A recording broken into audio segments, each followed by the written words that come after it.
Pokemon is one of the greatest examples of Western Japanese crossover, but from all accounts, they haven't released anything game-changing for a very long time. But they do change the little guys, the Pokemon. They don't. The little guys! Pocket guys. I don't think that's the case. I think it is, if it ain't broke, don't fix it is their vibe.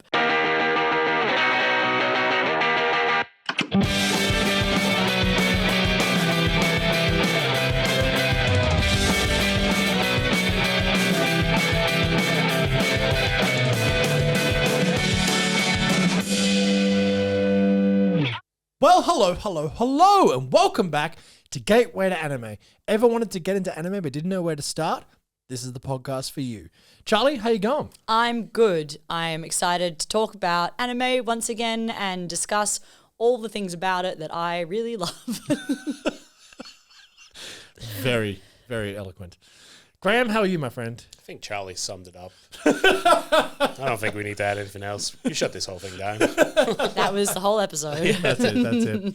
No, we are indeed the podcast which talks about anime so that if you aren't into it, you can get into it. And for those who are into it, we'd like to get a little bit analytical and discuss what the community is talking about and how you might take in things which might be culturally slightly different to what you're used to. So that is what Gateway to Anime is all about. And this episode, we are talking about nostalgia in anime. Now, this is going to be a slightly broader topic, even potentially slightly more analytical, slightly more academic, because nostalgia and fiction, nostalgia and life are incredibly important things which are constantly used for narratives, whether it's political narratives or fictional narratives or media narratives. So we're going to talk about a couple of things in respect to, very soon, the big three. Now, for those of you who haven't seen or know what the big three are, the big three refers to 3 Shonen Jump manga, which were all, well, not airing, they were airing as well for animes, but they were all being published in Weekly Shonen Jump in the late 90s, early 2000s. That is, of course, One Piece, Bleach, and Naruto. Now, all of these were massive. Now, a lot of people will say, oh, what about Dragon Ball Z? Dragon Ball Z is the godfather, which gave rise to this big three. Now, there's an episode we talked about recently called The Dark Trinity, which is the current kind of, it's a bit of an inverse of what's going on. There's, of course, Jujutsu Kaisen, Chainsaw Man, and Hell's Paradise, which is very much a movement forward in anime, because what is interesting about the big three is it's very much a shonen-based thing. Now, shonen is, of course, a demographic based at young men. Pretty much 7 or 8 of the top 10 selling manga of all time are shonen animes. So young men, young boys, sort of we're talking like 10 to 25 is the target demographic there. Doesn't mean that everyone else can't enjoy them, but basically that is the demographic.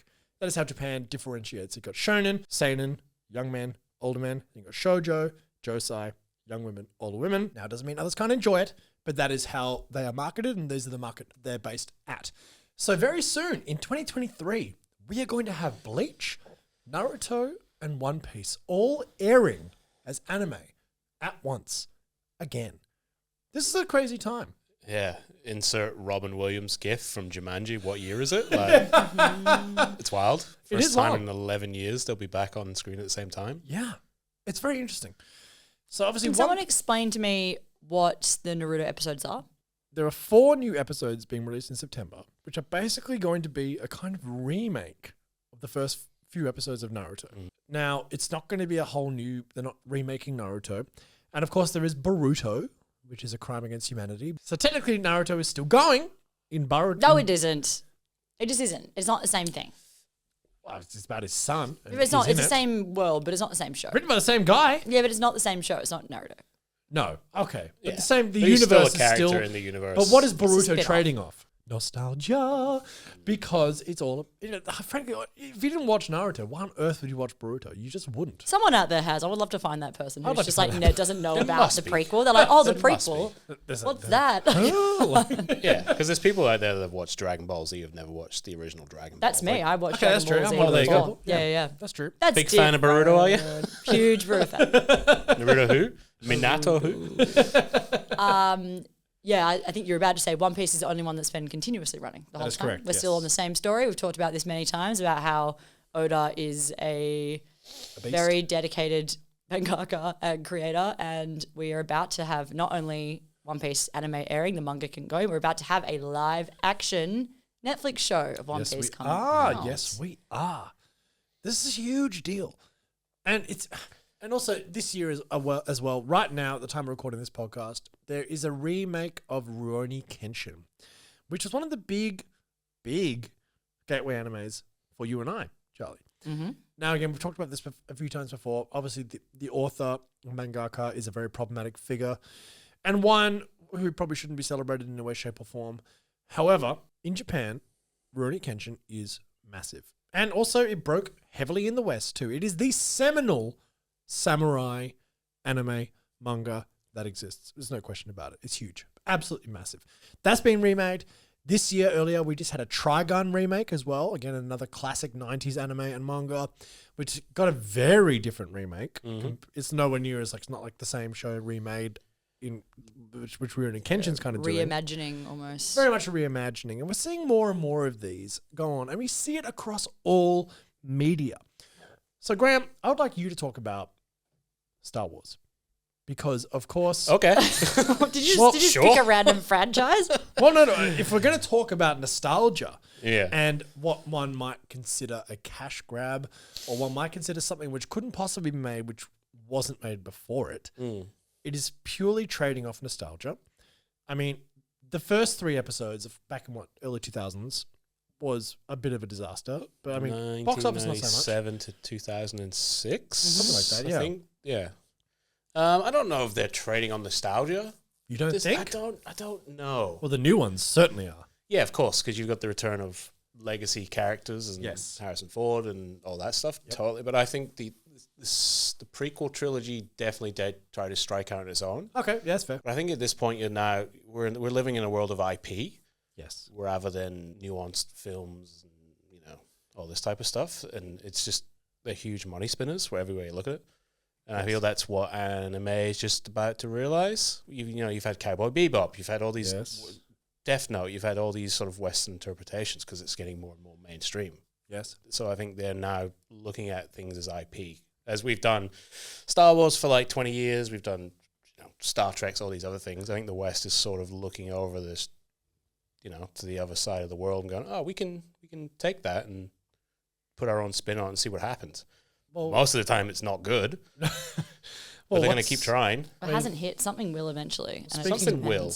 Speaking of Harrison Ford, at the time of recording this podcast, a new Indiana Jones is just about to come out. It's come out. It's just come out as we speak. Is it as horrifying as the last one was? Apparently, it is not. It's not Crystal Skull bad? As bad, but still not good. Also, of all the franchises, Indiana Jones should not be rebooted for a modern audience. We have got a character whose main fucking tagline and catchphrase is this belongs in a museum. It's no, it doesn't. Sorry. Stop fucking going into people's countries and stealing their treasure and taking it back to a museum. It's colonial bullshit, and it really, through a 2023 lens, is not good. And I wonder how they handled that. Yeah, but the Nazis were going to get it. Look, if it's first, I'm playing... The Nazi hands are in a museum. Yeah. Come on. That's the option. Yeah. I'm playing the point-and-click game from the 80s. And honestly, it's problematic, but God, it's a good game. But I love the old point and clicks from the 80s. Fucking LucasArts. Good shit. Oh, yeah. Good shit. Star Wars, we're back. We're back, baby. Lucas, speaking of Lucas. Yeah, we're all about the Lucas. Yeah. Yeah, but everything is being rebooted. And it's just reboot central. It's kind of hilarious. I read a tweet the other day. I wish I could quote whoever it was. It's like an academic source, like Sam's quoting Einstein. I'm quoting some random girl's tweet. But I think that she was right, whoever she was. And it was just we should be rebooting the bad movies and trying to make them good as opposed to the good things and then just making them worse. Why not try something that failed and then see if you can make it good? I was that is a very good point. Yeah. It seems quite simple. Obviously, because if it's been a failure in the past, they're not going to be able to I know the reason, I know the logical reason why studios won't be you know what we should do? Waterworld. I don't think they're, vibing on Waterworld's an absolute banger. What are we talking about? Never remake that. Finest. Come on. But there are so many just insane sequels that just keep on coming out that I'm can we not? Indiana Jones is one. About to have a Gladiator too, but I think I'm okay with that. You watched that movie for the first time yesterday. So me, it's not nostalgic. It's like, to me, it's like fresh eyes. I was like, have you guys heard of Gladiator? Yeah. I get a message from Charlie the other day. He's like, That Oliver Reed, he's really going places. Oliver Reed, class, what a star. Yeah. I get this message from Charlie just being like, just watch Gladiator for the first time. It's really good. And I just went back, yes, comma, it is. Like, what the fuck are you talking about? Like, 20 years old. You're the 23 Star years Wars. It's pretty good. George Lucas really got a future. I think that some nostalgia things they really do, like they kind of have to be from your childhood, right, to be considered nostalgic. No. Yeah, absolutely. I mean, By definition, I think that like Harry Potter plays on a lot of people's nostalgia. Without a shadow of a doubt, it's not even a question. Yeah. And I think that in particular for people of our age bracket, the reason we're talking about this is because the big three would have come out in such a turning point in our lives when we were younger that we have just such nostalgia for Naruto, One Piece, and Bleach, like huge amounts of nostalgia. And Death Note. And those ones that we all watched when we were younger. And Kenshin. And we're just like, trying to search for that high. I actually think that nostalgia will be the eventual death of art because I remember watching, that was a really dramatic thing to say, but Statement. It really hit me hard when I was watching Captain Marvel, right? Set in the 90s. Sorry. Wasn't expecting that. Yeah. Right. So I really going rogue here. Buckle in, people. Watching Captain Marvel and it's set in the 90s, right? Yeah. And just everything about it was making me cringe a bit because it was like, we're going to play some garbage. And she's like, yeah, like I'm in the 90s. Here's a cassette tape or like, I don't know, like a CD-ROM or like just everything about it was like, they just really were like leaning in on the like, you're going to love this. And same with like Stranger Things, that kind of thing. Like it really, they're just trying to capture like the... Remember Alf? Yeah. He's back. In Pog form. But I remember just being like, every time I heard a 90s song, like Nirvana play or something, I'd just be a bit like, oh, do you have to? Like, it works sometimes, but I don't know. I remember that was for some reason that stuck out to me was Captain Marvel. Well, I think it's a very good point. It's a very good point. But it is just because also, obviously we are elder anime fans. We've been into this for over 20 years now. We are millennials, and the majority of people who are making anime content and whatnot are Gen Z. I've been on TikTok once or twice. But it's very. I don't think that's necessarily true. I think there's just different. I think there's quite a few. I would say the loudest noise comes from Gen Z content creators, right? But there's still a massive amount of millennial content creators. What I'm trying to say is that our perspective is that of a millennial because that's what we fucking are. We got into this stuff on Cheese TV, early morning breakfast television in Australia. We also were part of the early internet where we had to find things through very difficult LimeWire-esque means. So we were finding dangerous game. Yeah, it was a terrible. Watch anime, game. Destroy the home computer. Who knows? But it's the thing, like the idea of having a Crunchyroll app or even streaming apps at all just was absolutely nonsense. Is it true that Crunchyroll started as one of those like anime go-go, like it started as a legal streaming website? Yes, it did. They were a subtitle group. Yeah, You ever watched it back in the day and it was the yellow subtitles? Like that was Crunchyroll. Yeah, far out. So these things just weren't available to us. So at the same time, we do have not only as anime fans, I think it's obviously like with your Indiana Jones and your Star Wars and whatnot. Okay, like they were still very Western, very universally accessible things. You go to a video store, you can pick it up a VHS, a Blockbuster or whatever. It was showing on the on TV late at night or Saturday whatever. night movie. Yeah, Saturday night movies, all that sort of stuff, right? But for anime, for us, right? And it's not trying to say that this makes us any better or worse. I'm just saying this is just our reality, right? We had to find these things through hard work. And again, we talk about all the time the Naruto VCDs, which went around our friendship group, which you and I watched, which we got into, and that's how we really began to love this genre and then go and explore it further, which has now made us create this podcast. It amplifies the nostalgia because it wasn't as simple as just, well, I watched that movie when I was a kid and then I hired it out for 15 more times from Video Easy or whatever the fuck. It was something that we had to work towards and we had to really like fight for to become fans of. Now, that can lead to very toxic fandoms. That can lead to a lot of gatekeeping and ownership over things. And once fandoms get ownership, it's a double-edged sword because you need to feel like you own something to care for it. And you need to hate something truly, you need to love it first, I think. So that's where you get this kind of toxicity in fandoms, right? So obviously for us, when we see this nostalgia, it's like, oh shit, it's Naruto again. Like I go back to, as you've said it before on the podcast, it's like a warm hug. You go back and you watch Naruto and you're like, ah, yes, I remember. I was in high school when I watched Rock Lee drop those weights. Bleach. Now, quick shout out to my very good friend at Crazy Panda Collectibles who gifted me this extraordinary animation cell in the back here. You probably can't see it necessarily. Those who aren't watching on YouTube, well, I was gifted this incredible animation cell, an original animation cell from the Bleach anime by my good friend at Crazy Panda Collectibles. If you're in Australia or even not, check him out. He does amazing work. It is such a sick piece. But at the time of recording this podcast, Bleach is airing. It's back, baby. It's back again. And it is so good. It's good. It's so good. And But again, is it because of nostalgia, though? yes, it This is. the thing, Yes, right? it is. This the point, I 100%. guess. It is. That's my point. Is that I'm watching this thing that I found in like 2007, and was watching on like bullshit sites on the internet or whatever because it wasn't on Cheese TV or whatever. So I had to find it, and It's we all got 720p or something like that. yeah, Like, no question. And find this stuff, and it was like my awakening as an anime fan. You know what I mean? And it was like this special little thing that me and my very close friends, Lockie McAllister, who we've had on the podcast, with the JRPG episode, and again, JRPG, same thing. They were very difficult to find, and we kept finding them. All this, Japanese culture we were finding in Australia, sort of mostly pre-internet or very, very early internet world. So I guess the sense of ownership was heightened. Like I say, why we started this podcast is because we really love this stuff so much. And we just want to share it with people and bring passion for this to you. So hopefully you can, don't need to share it exactly, but just find things that you might find as enriching as we have found. So like I say, that also brings toxicity because once your expectation, as Hans Robert Jauss brings about an expectation theory, when you have an expectation of something which you have experienced, you have very strong ideas of how it should look and how it should be done. And when your expectation isn't met, you get very upset. And now it's very easy to meet in online forums with other fans who are also upset, and you create these really toxic feedback loops, which end up with people giving fucking death threats to animators on Twitter. You know what I mean? Which is just absolutely ridiculous. just keep thinking of that Pros D sketch. He was like, I like that thing. I like that thing.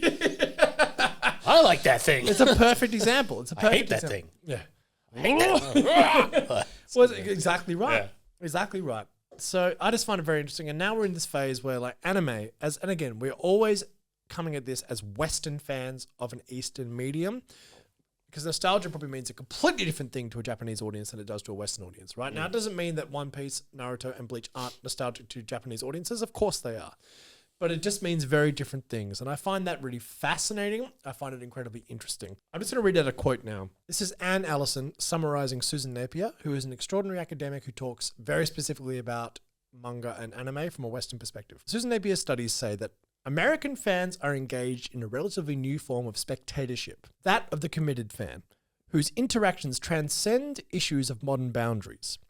She found both children from the US and Japan say much the same thing, and these characters and stories they like the best are the ones in which they can see or feel something of themselves by identifying, for example, with a lead character, that also have the power to transport them to another world, a fantasy or dream world. Then Napier says, the issue of Japaneseness is not the major attraction of anime for most of the respondents. So this is what's quite interesting. It is that universality, and I think it's really, really fascinating. It's interesting to look at what's happening now with Hollywood trying to kind of come in and capitalize on anime fandom because it's very, universal, and they realize there's a bunch of huge audience in there that's not necessarily just Japanese. It's like it's everywhere, and trying to hit the right notes with it. And I think this One Piece one is you think they're trying to ride on nostalgia wave for the One Piece? Because in particular, one thing that they definitely are doing is they're dubbing. Did you hear about this? At Anime Expo, they announced that the dub for, because when shows are in English and they have a dub cast who dub the live action, that happens in every language. There'll be a Russian dub, a German dub, or whatever dub. The Japanese dub that is going to be over the One Piece is the original voice acting cast. So Luffy, the person who is playing Luffy, who's going to dub the live actor, is going to be Luffy. That's the voice actor. Wow. The whole cast is coming back, which is an amazing move because also like, one thing about this One Piece is the trailer came out in the time of recording probably about 2 weeks ago, I'd say. Yeah, 2 weeks ago. Yep. And I looked at it and I went, I don't know, because I was a bigger skeptic for this. I went, One Piece is probably to me the hardest one to make work for a Western audience, and and live action, just because first of all, I don't know how they have the money for it. It's all boats and like it's all larger than life, and like Luffy's stretchy arm, and like it's all very cartoonish, outlandish designs, that kind of thing. Also, Luffy himself as a character is very, like, it's not like anything you really have seen before, I think, in live action. Like, very, like a kind of very, very much works in cartoons, hard to do in live action. Yes, very sanguine. But when I watched the trailer, I think the actor they have playing Luffy has captured it pretty well. Like, I was like, he's doing a really good job. This is super hard. I think the Zoro looks really good. As a whole, I went, this is One Piece. And Oda said that they wouldn't release it unless he was happy with it. So that's been a whole thing. So he's very hands-on with it. But I think it was a genius move to get the anime voice cast in to dub them for the Japanese dub, because I think that's gotten the anime fans, it's nostalgic as well. It's like the Luffy you grew up hearing is going to be in this new version as well. It's not entirely separate, but it's like a new iteration of it. And I think that's pretty interesting. But also at the same time, like, I was in Melbourne not long ago, and my partner's like cousins are very young. They are huge One Piece fans. And they know that I have an anime podcast and whatever, and they were just like peppering me with questions. And you had nothing. I had no you got nothing. Fucking clue. I had to lie my ass off. Because I was like, oh shit, the one thing I don't know anything about. So Such a poser. I know. I was like, shit. God damn it. The one big flaw in my game. I know it's a flaw in my game. Fuck off, TikTok. But look, it was basically one of those things where it was like, shit. The younger generation are really into this thing, and like it will again become nostalgic for them. As if it ever ends. It might just keep going. It might, but even so, like The Simpsons. 100%. That should have ended a long time ago. It's disgraced itself, but it's nostalgic for a show that's still airing. Should have stopped airing in 15 years ago. It's one of those things where, The Simpsons will always hold a very nostalgic piece. I mean, half of my whole comedy is quoting The Simpsons. I quoted one earlier this episode. It's all we do. That's all we've got, really. We got anime and That's The it. Simpsons That's the are whole on thing. cricket and everyone fucked.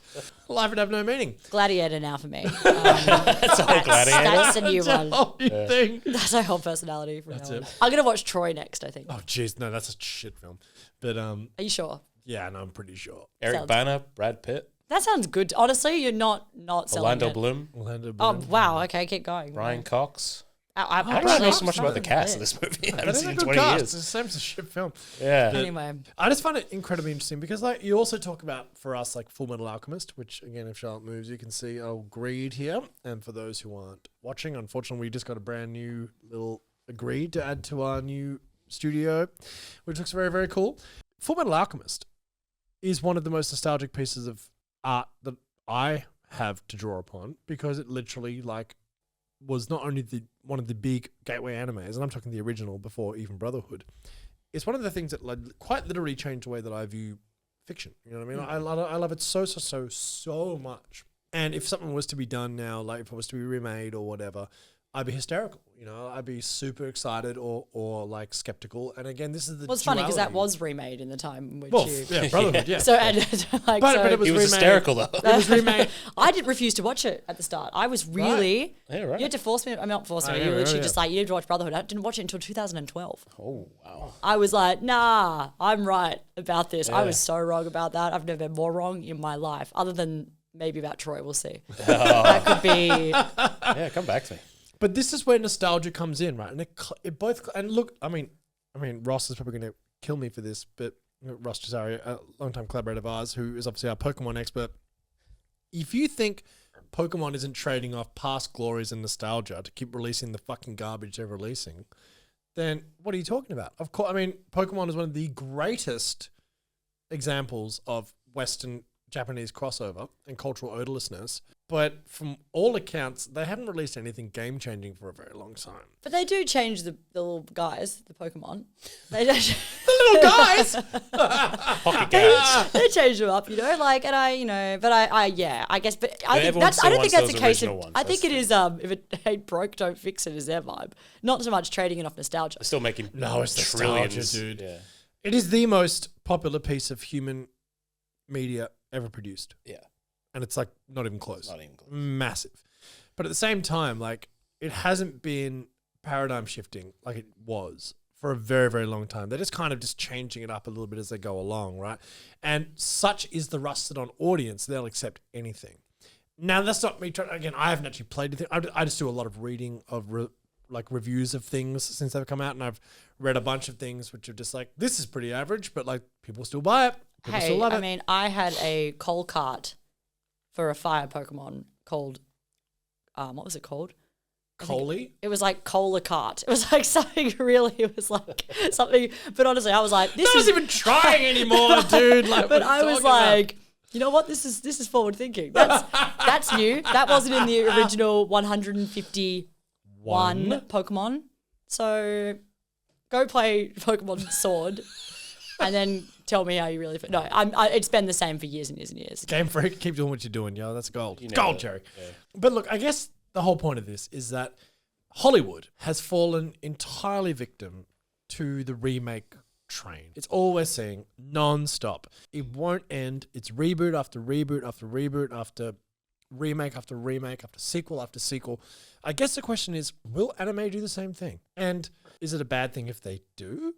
I mean, kinda. I don't know. Like, I mean, we enjoyed Trigon. We did enjoy Trigon. I haven't watched Kenshin yet at the time of recording this. I will, just to see what it's all about. They tend to remake shows that didn't end properly. That tends to be more of a trend that got like anime, caught yes. up or that kind of thing, as opposed to rebooting entire franchises. From what I can see, I think there is also just so much more source material of manga floating out there. There's just so fucking much. It's being released weekly, so I think there is more material. So it's kind of maybe less likely to be as intense as it is in Hollywood and rebooting TV shows left, right, and center. Did anyone watch the Lord of the Rings reboot on Amazon? Yes. What do you think? Not good. That's what I heard. I heard it was trash. Well, I heard it was really boring.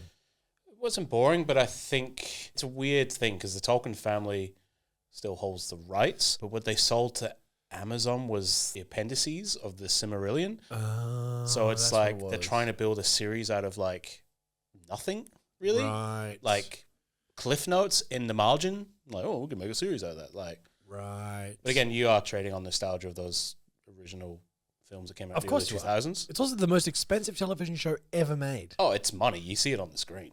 Like, if people want to throw $1 billion at an anime TV show, I'll watch it. If you spend that money doing a Fullmetal Alchemist live show or I'm Naruto, there. I'll be there. Throw that money at it all day. No, that's true.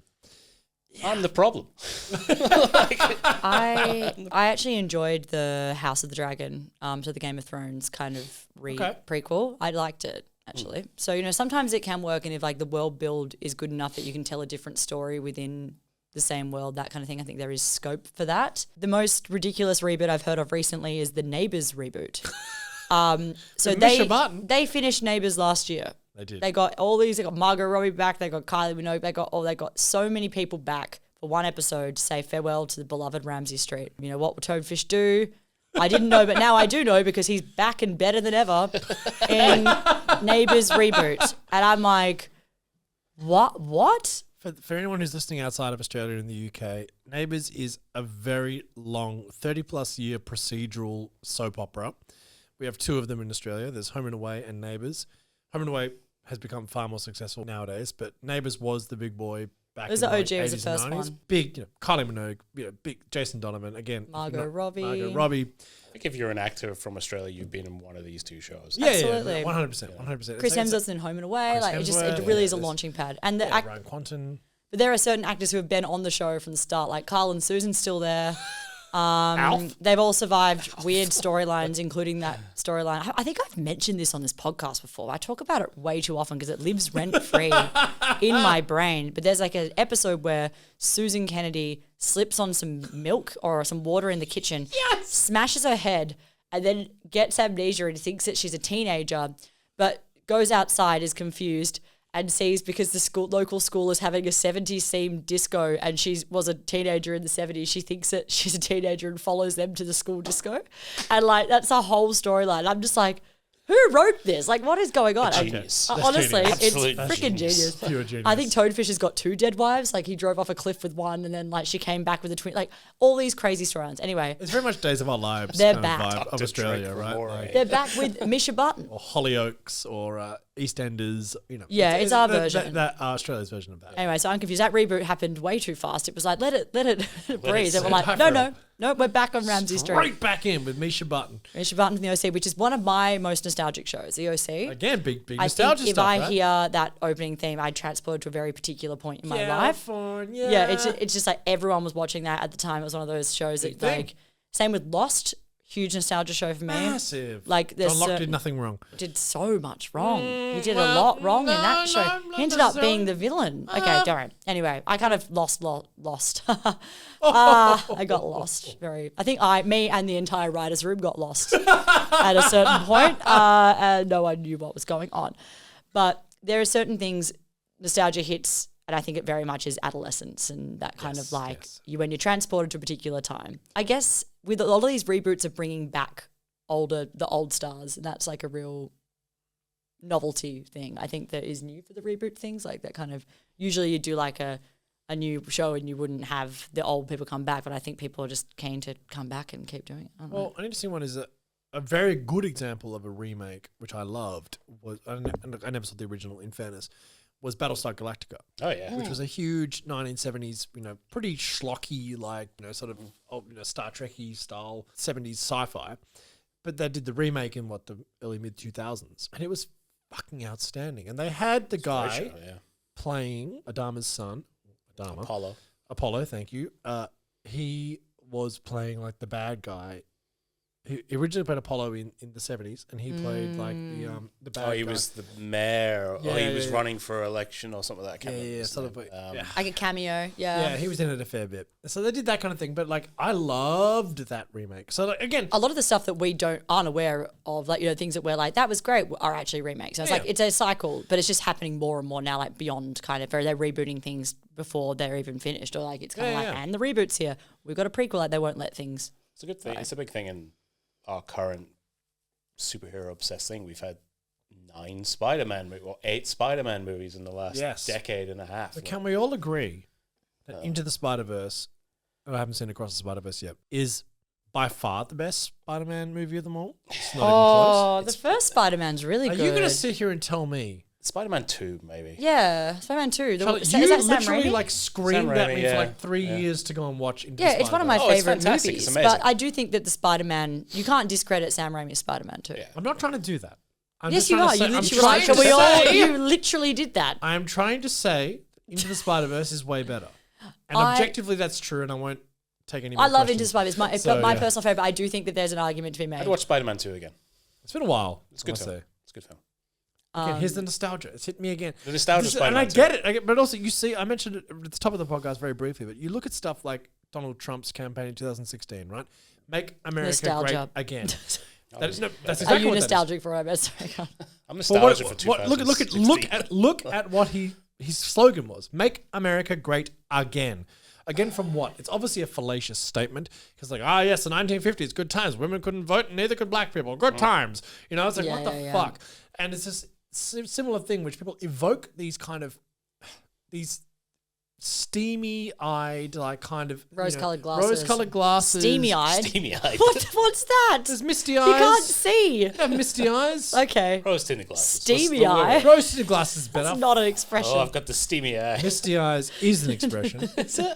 Yes. Yeah, misty-eyed is like, no, if you get misty-eyed, it means Means you're you're tearing unclear. up. I think Means it you're means tearing up. you're It's tearing up. unclear. I don't know. Misty-eyed means you're getting like, misty-eyed made sense. It's like nostalgia. You're feeling like emotional about something. Thank you. Getting a bit misty-eyed, but you said steamy-eyed. Well, I got that wrong. Okay? I meant misty eyes. Fucking hell. Get 'em Misty TikTok. eyed, rose colored glasses, if you will, is exactly what this. And these are the evocations that happen all the time, and you see it all the time in all kinds of authoritarian political campaigns, non-stop. It's we need to go back to when things were good, when it was good, when we all were great, when it was better. And it's like, well, nothing's ever been perfect, obviously. Number one, it's like, when white males had it all good, you know what I mean? That's a classic political authoritarian bent, which is constantly peddled out, and it's exactly what Donald Trump fucking peddled him, and people fucking voted him in. Now he lost the popular vote, sure, but he's still it's dangerously attractive to many people, and it's kind of terrifying. Now, obviously, that's on a political scale, But at the same time, you look at these remakes of things and you just go, is it just lazy? That's the big question, right? Why do we not have original ideas? Why do we not try and do things brand new? Now, again, it's like when I heard about the Naruto remake being like, hey, let's remake like the first 4 episodes in a modern way, same with Bleach, which is airing right now, I am frothing on that. I am here for it because all my nostalgia bent is being ticked. I'm like, tick, tick, tick, tick, tick, all the things that I love. Oh, it looks better than it did before. Hell yeah, dude. Yep.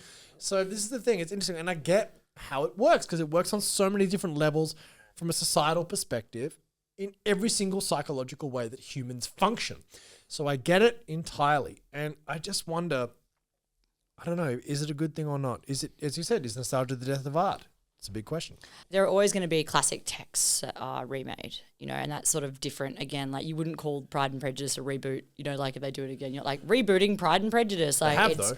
But I guess it's like they remake it heaps. Oh, yeah. God, have I seen Little one Women. more of Three Little Women? Yeah, exactly. Yeah, Little Women. There was like 3 in 2 years. We ago. all know Oh, Colin my. Firth is the seminal Mr. Darcy Oh, as well. I actually really like the Matthew McFadden. Matthew McFadden. I love that Keira Knightley one. It's a good movie. They're just different though. One's a TV series and one's a movie, and they work in different ways. It's very hard to turn on a 6-part BBC miniseries and be like, yes, it takes up so much time. You're like, hurry it up. I mean, it's good, but like, come on, TikTok team. David Copperfield as well has been remade a whole bunch of times. Michael Richards was in one of the remakes of that for some reason. Right. Yeah, Little Women is really made a lot, and I actually love Little Women, so I'm fine with that too. It's a great book.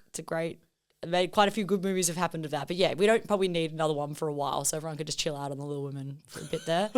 I'm back on The Simpsons. Oh my They God. were no longer Little Women. they were no longer little girls. Now, little women. Just not even a It's line. Not even a line in the book. It's so funny. Guys and dolls. God. We're just a bunch of crazy guys and dolls. Also, not a line in the musical, by the way. Yeah, I think that there is a million ways to tell a story. Like, there's a million ways to do things. And I think that what was interesting about Stampede was that it was really different. They went, the Trigun let's do remake. something different. I don't know. I mean, I think a lot of fans are just crying out for like a modern adaptation of it that adapted the ending. But I think that they went with it. They did something different. And I don't think that ever should be frowned upon. If you're going to remake IP, you may as well do it differently. Well, this is the very interesting thing. It's like, if you're going to remake something, is it, for example, there was a remake of Psycho in the early 2000s with Vince Vaughn. Fuck knows what Shot for happened shot there. remake. Shot for shot It's like, remake. what's the point? Of Hitchcock's Psycho, but in color and in modern. I can't remember who directed it.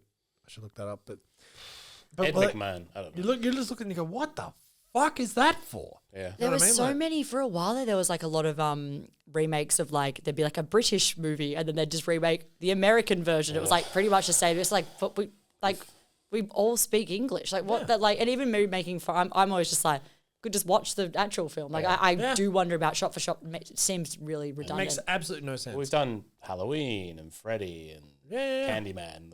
All the horror genres been remade. The horror franchises are a big one, of course. But yeah, I mean, also, I look at something like one of my favorite shows of all time, Legend of the Galactic Heroes, currently has a remake show called Die New Thieves, which is made by Production IG. And I've only watched like 1 or 2 episodes, and you'd think that I'd be lapping that up, right? And I probably should, and I will eventually get to the point where I will look at that. I watched the first 2 episodes, and I'm like, this is good. But I guess the original was so good to me. And I guess I because I watched it only like relatively 2 years ago, it doesn't hold that like old school nostalgia to me. But like also just the original piece that it was so good. I was like, I don't know if I need this. But at the same time, when I did watch it, there were no question that it's a very schlocky, old, janky bit of animation, which kind of looks terrible, but the story's so good that I didn't care.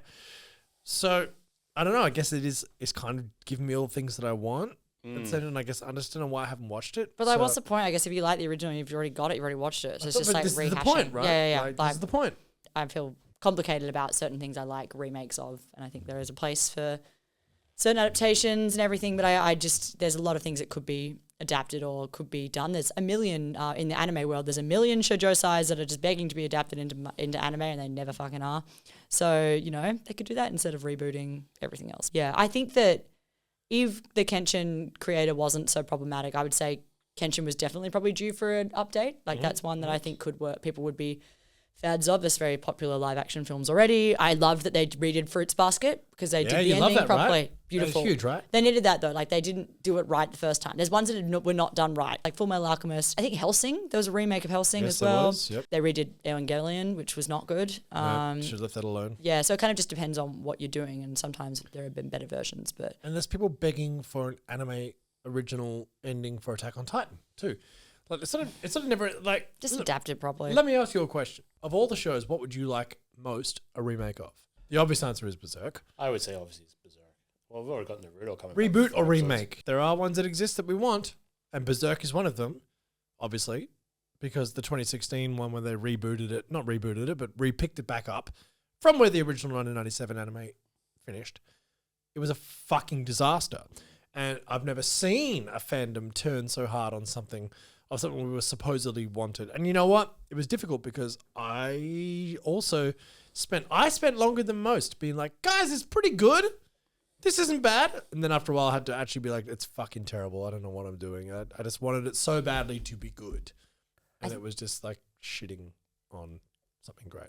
It's funny because in the past when I asked this question, I've always said Trigun, which is interesting that it happened. So there you go. My dream have you finished it, came though? true. No, I wasn't that into it. You see? I kind of was like, I've already careful seen what it. you wish for, right? Yeah, I didn't care. I wasn't like, boo. I was just No. like, I don't know.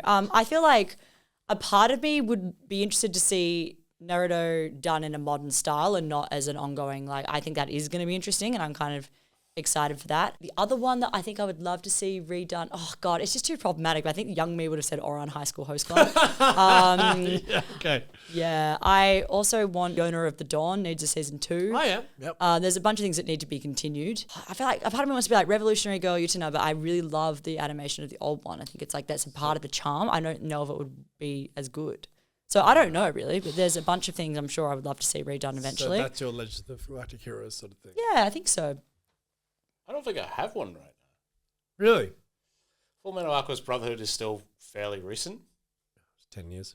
10 years, but it's still 13 years. pretty fresh. Fucking If hell. it was like a 3D Trigun remake, maybe. But I've got Naruto coming back for a few episodes. Surely it's Berserk. It probably is Berserk. Yeah. It would probably be from the ground up Berserk. Yeah. Yeah. Apart from that, I mean, If UFO Table announced tomorrow that they were remaking Berserk from episode 1, I think we'd all be frothing, you know? yeah. So again, but it's like wow, picking and choosing like what I don't know, you know. Yeah. It's very interesting. Hollywood have just fallen into this trap of this cyclical, banal kind of like dead end. You just need winners. You need constant winners. and it's like, you never just- going to happen. yeah. Nothing is a constant winner. You know what I mean? Unless So someone makes $1 it's- billion, it's a failure. Well, yeah. Well, this is it's- this is the problem. So it's the now we problem. just bank on existing IP. Like it's But also, Unfortunately, it works on me because I Said it works. like the films that I Some really people. want to see are coming out. I want to see the new Mission Impossible, Uh-huh. and I want to see the new Hunger Games. I'm fucking down with that. That looks sick. There's a new Hunger Games. Yeah, it's a prequel, and I reckon it looks sick, and I'm excited because I'm a fan of the Hunger Games franchise, just unashamedly. But then again, there's also like we're gonna see how that goes. There's a huge amount of we had Guardians of the Galaxy come out, we had Indiana Jones, all these huge amounts of like massive star vehicle reboots, remakes, sequels, prequels, threequels. I don't know what that's not a word. Trilogies, yada yada. I think threequels. Yeah, I think Is that threequel a word? I think now that you've got 3 separate Star Wars trilogies, They're threequels. there's threequels. Yeah. I think we're onto something. My favorite is Alvin and the Chipmunks, the Squeakquel. That's a good title. That's good, A good it's title. good. that was genius. And that was a fantastic reboot. So of a classic Yeah. cartoon. I'm also excited to see Oppenheimer and Barbie, like the rest of the fucking world is too. Okay, that's a So good- I think we're gonna have, Barbie is nostalgic. That is a huge thing. But it seems it's like still a very fresh idea. It's gonna be like it's still an original film. So Well, this intrigues me actually because I don't think there's ever been a better marketing team assembled than the Barbie marketing team, right? Like that fucking shot they had at the foot, like that just went so viral. But we haven't seen a Barbie film before. Now, but it still is trading in massive nostalgia. It's a very good point that you make. Even you go back to the Aqua song of 2001 was still trading in massive nostalgia because I think Barbie debuted in the 60s. yeah. So you're talking nostalgia for so many generations of boomers, Gen X, Gen Y, Gen Z. It's a huge nostalgia point. And that is what they're trading off. God knows at the time of recording what the film's going to be like, but it looks like. I mean, it's Greta Gerwig, so it's probably going to be good. She hasn't really had a miss. She's amazing. And Margot Robbie, and you know, it's. But again, it is purely trading off nostalgia. There's nothing else that film is trading off, right? So that is kind of interesting to see how that's going to go. But again, it doesn't mean that pieces of media and art trading in nostalgia is bad. It's just something that needs to be talked about. We are constantly with this podcast coming at it from a Western standpoint and also from a slightly elder fans standpoint. You know, like it really blew up in the 80s and that was before our time, but we got into it in the late 90s, early 2000s. Now, obviously the Gen X fans are well ahead of us, but that was even harder to find, even more difficult to become a fan of. And those guys, hats off to you. Credit. Hard to do. There's a great podcast called Anime in America, and that really goes into the sort of Gen X experience where they had to write into a magazine, and someone would classify things, and someone would mail out a reel or a tape, and that's sort of the genesis of it in America. It's really interesting stuff. I wasn't aware there was other anime podcasts. That's really shocking news. There's one other anime podcast. And it was that one. No one else has ever done this before. I'm disappointed you're listening to that. And not this, you know, yeah, that's fine. It was hurtful. Oh, Gateway's on a loop. We've got to get those numbers up. No, it is incredibly... that level of fandom is out of control. So impressive. And even though we're like, oh, LimeWire, well, it's so hard for us. Comparatively, not even at all. But still, compared to now, massively more difficult. But I guess what's interesting about anime is that it is essentially a tool to sell manga, right? That is kind of how and why it exists. It's why it functions the way that it does. So maybe it won't fall into the same traps, because even at the end of the day, all anime, apart from anime originals, are adaptations. So, I mean, it's already being adapted and being kind of remade from a physical source, like, you know, what we've got in front of us, for those who can't watch it. I do get that point, but it's money. Yes. You can make 4 episodes in Naruto, which maybe people haven't seen. And they're like, that was really good. Oh, manga. Oh, Naruto manga. Yeah. Oh, I'm going to buy 200 volumes of Naruto manga. Yes. Which are already printed. Like it's an easy layup. So I don't know. It's an interesting. All media comes back to making money. Yeah. And if remaking things makes money, they're going to remake them. Yeah. And if it doesn't, then they won't. And do you think that the Hollywood system is going to try and jump in off the cash kind of grab and the nostalgia that we as Western fans have of anime to kind of, do you think that that's what they're doing in One Piece? They're going to try and do it with Naruto? Do you think that's what these live actions are for? Or do you think it's just like a natural progression of things? Well, it's interesting because so many have failed. That's what I mean. It's like so hard to hit. But clearly they're not stupid, because they look at the anime manga industry and they go, what the fuck? Like, One Piece manga is the second highest selling comic of all time, full stop. Like, second only to Superman and all of its various iterations and whatnot. In like a quarter of the time it took as well. So they're like, well, how can we not tap in on this? Of course. So I think Hollywood is still trying, even though the Death Note thing failed. Of course, it was a disaster. Obviously, Cowboy Bebop failed, didn't get a second season. I thought that one might work. Didn't. We've had so many, and even in Japan, they've tried to make so many remakes in live action and it hasn't worked. It worked better, obviously, than it has in the West, but still hasn't worked. But someone will crack the code and someone will make money. Therefore, they're going to keep trying. You keep swinging. You have to, because there's so much money to be made. The anime manga world there's so much money in it. It's so crazy. And Hollywood knows what they're doing, you know? And look at Squid Game.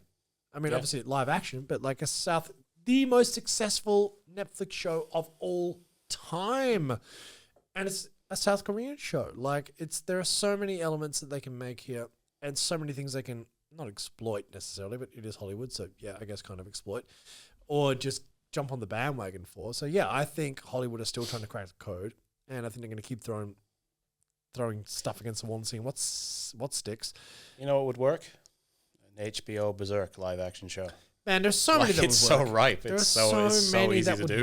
Monster would work. Monster would work. Well, actually, funnily enough, Yeah, Guillermo del Toro had the Guillermo rights. del Toro has the rights for right. HBO for that. I don't know what happened to it. I think it's in development hell, or maybe it's just Yeah. been shelved. Interesting. Right. That's the one that I think would work the best for live action. 100%. But Yeah. also, I mean, Legend of Galactic Heroes would work as a sci-fi, which absolutely would, no question. It'd be so good. There are so many. I think they often pick the wrong, because shonen, like pure shonen anime, tough. Tough. Because stylistically, it's tough. You know what I mean? Like, it's so unique and frankly quite.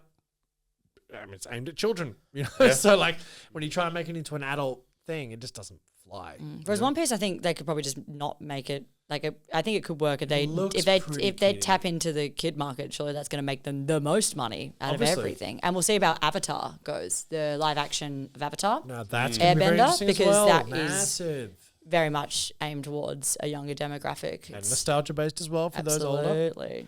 Oh, I can't wait. Even No, if I for hate it, I can't wait. No, Yeah. It's the thing. It's like We've already had a live action. Everyone's still scarred for life from that one, but but here we are, round the two. Dragon Ball remake was an absolute fucking clusterfuck. Like there's been so many that are so bad, but again, it's like it's still pretty embryonic. They haven't tried that many, and also the ones they have tried, they've just fucked. So you'd think they'd learn a couple of lessons from that.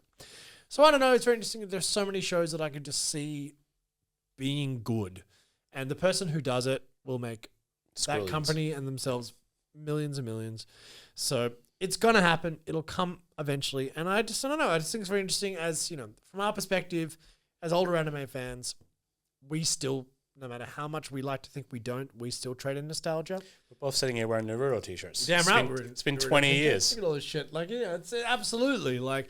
And is the new Bleach season giving me energy? Yes, dude. No question. I'm frothing on it. It's so good. Yeah. So, look, that is our little conversation about nostalgia in anime and in media in general. Now, it's something that we want to keep talking about. If you guys have thoughts about it, please send in your thoughts. Like, comment on the YouTube video, comment on our Instagram posts. Like, let us know your thoughts on nostalgia and media, and particularly nostalgia and anime. Thank you so much for listening. You can, of course, always find us on all of our social media sites, which are Instagram, TikTok, YouTube, which you might be watching us on. You can also find our podcast on Spotify, Apple Podcasts, or wherever you get your podcasts, and our website, www.gatewaytoanime.com. If you really like our show, you can, of course, join us on our Patreon, www.patreon.com/gatewaytoanime. And on top of that, you can also buy a shirt. You can buy it through our shop on our website or through our Instagram. Every little bit goes to us for a small operation. We all work pretty much full time, and we do this as a labor of love. So anything you can help us out with does help massively.